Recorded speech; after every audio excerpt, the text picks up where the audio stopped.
প্রিয় ছাত্রছাত্রী, অপূর্ব স্টাডি সেন্টারে তোমাদের সবাইকে স্বাগত। আশা করছি তোমরা সবাই ভালোই আছো। আমি অপু স্যার। আজ আমি তোমাদের নবম শ্রেণীর সত্যজিৎ রায় রচিত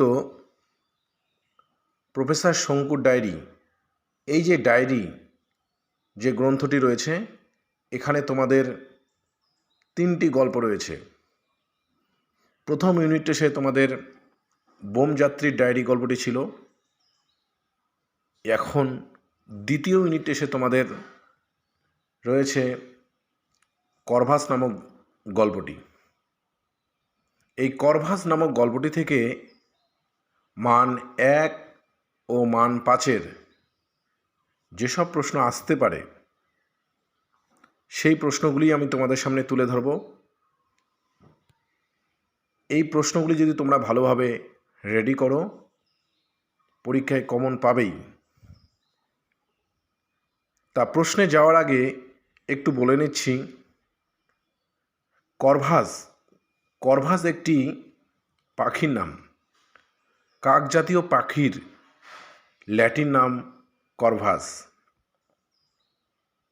প্রফেসর শঙ্কুর দীর্ঘদিনের আশা ছিল যে তিনি পাখি নিয়ে গবেষণা করবেন, কিন্তু তিনি বিভিন্ন সময় নানা রকম গবেষণার কাজে যুক্ত থাকার জন্য পাখি নিয়ে যে গবেষণা সেটা করা তার হয়ে ওঠেনি।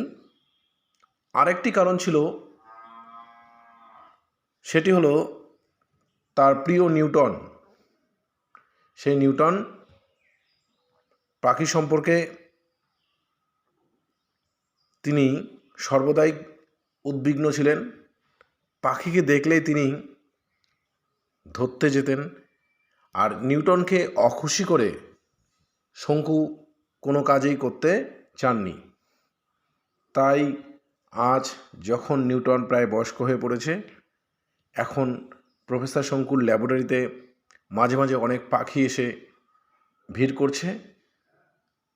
নিউটন কোনো প্রতিক্রিয়া দিচ্ছে না, তাই শঙ্কু মনে করেছে যে এবার পাখি নিয়ে তিনি গবেষণা করবেন।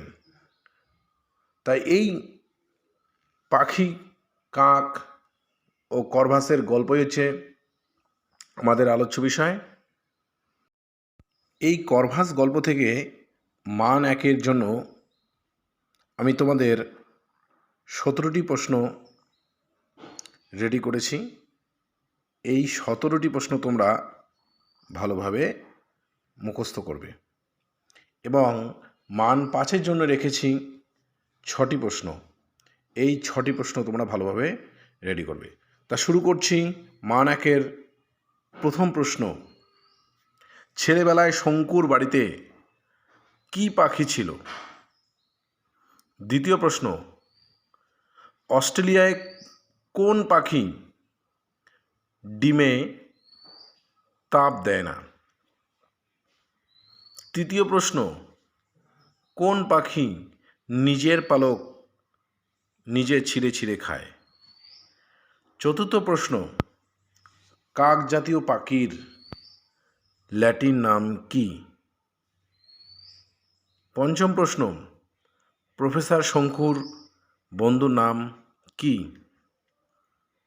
ষষ্ঠ প্রশ্ন, চিলিয়ান জাদুকরের নাম কি? সপ্তম প্রশ্ন, আর্গাসের আসল নাম কি? অষ্টম প্রশ্ন, পক্ষী সম্মেলন কোথায় হয়েছিল? নবম প্রশ্ন, পক্ষী সম্মেলনের চেয়ারম্যানের নাম কি? দশম প্রশ্ন, দক্ষিণ আমেরিকা যাওয়ার জন্য শঙ্কু কবে প্লেনে উঠেছিলেন? এই প্লেনে ওঠার তারিখটা খুবই ইম্পর্টেন্ট, মনে রাখবে। একাদশ প্রশ্ন, আর্গাস পালানোর সময় কোন গাড়ি ব্যবহার করেছিলেন? দ্বাদশ প্রশ্ন, করভাস কোন গাছে বসেছিল?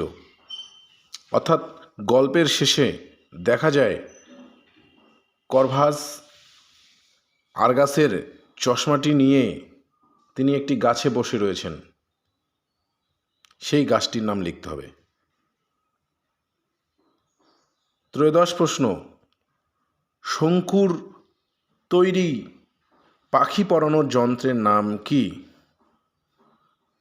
চতুর্দশ প্রশ্ন, আরগাসের চোখের চশমার পাওয়ার কত? পঞ্চদশ প্রশ্ন, করভাস গল্পে দুজন আমরা পুলিশের পরিচয় পাই, ছোকরা পুলিশটির নাম কি ছিল? ষোড়শ প্রশ্ন, পক্ষী সম্মেলনের পর করভাসের খবর কোথায় প্রকাশিত হয়েছিল? সপ্তদশ প্রশ্ন, আরগাসের জাদু বা ম্যাজিক কোন থিয়েটারে দেখানো হয়েছিল? এই ছিল আমাদের মান 1-এর 17টি প্রশ্ন। এই 17টি প্রশ্ন তোমরা ভালোভাবে রেডি করবে। যদি উত্তর দরকার হয় তাও আমায় জানাবে, আমি উত্তরগুলো দেওয়ার চেষ্টা করব। এখন আমরা আলোচনা করছি মান 5-এর 6টি প্রশ্ন। মান 5-এর প্রশ্নে প্রথম প্রশ্ন, শয়তান পাখি কিন্তু কি অসামান্য তার বুদ্ধি? কোন প্রসঙ্গে কার এই উক্তি? এর পরের ঘটনাটি অতি সংক্ষেপে নিজের ভাষায় লেখো। খুবই ইম্পর্টেন্ট, ভালো করে পড়বে। দ্বিতীয় প্রশ্ন, প্রফেসর শঙ্কুর পাখি পড়ানোর যন্ত্রটির নাম কি? যন্ত্রটির সংক্ষিপ্ত বর্ণনা দাও। যন্ত্রটির মাধ্যমে করভাসের শিক্ষিত হওয়ার বিবরণ দাও। এটাও খুবই গুরুত্বপূর্ণ। তৃতীয় প্রশ্ন, পাখির চেয়ে আমার অনেক বেশি ইন্টারেস্টিং মনে হলো জাদুকর ব্যক্তিটিকে। জাদুকর ব্যক্তির পরিচয় দাও। তাকে ইন্টারেস্টিং মনে হওয়ার কারণ কি? চতুর্থ প্রশ্ন, করভাস গল্পটি অবলম্বনে জাদুকর আরগাসের চরিত্রের বর্ণনা দাও। এটাও খুবই ইম্পর্টেন্ট আছে, ভালো করে পড়ে নেবে। পঞ্চম প্রশ্ন, এমন সময় টেলিফোনটা বেজে উঠল। কখন টেলিফোনটা বেজে উঠেছিল, কেন এবং এরপর কি হয়েছিল? ষষ্ঠ প্রশ্ন, এটাই শেষ প্রশ্ন। এই ষষ্ঠ প্রশ্ন, অবশেষে কোভারুবিয়াসের শরণাপন্ন হতে হলো। কোভারুবিয়াসকে কেন শঙ্কু তার শরণাপন্ন হয়েছিল? এর পরের ঘটনাটি লেখো। তো এই ছিল মান 5-এর 6টি প্রশ্ন। আশা করছি তোমরা এই 6টি প্রশ্ন ভালোভাবে তৈরি করবে। সামনেই তোমাদের দ্বিতীয় ইউনিট টেস্ট। এই প্রফেসর শঙ্কু থেকে এই মান 1 ও মান 5-এর এই প্রশ্নগুলিই আসবে। তা এই ছিল আজকের আলোচনা। যদি আমার এই আলোচনা বা সাজেশান তোমাদের ভালো লাগে তাহলে আমার ভিডিওটিতে তোমরা লাইক করবে, বন্ধুদের মধ্যে শেয়ার করবে, কমেন্ট করবে। আর যারা চ্যানেলে নতুন তারা চ্যানেলটিকে সাবস্ক্রাইব করবে। আর কি কি বিষয়ে তোমাদের ভিডিও দরকার সেটাও কমেন্ট বক্সে লিখে জানাবে। ওকে।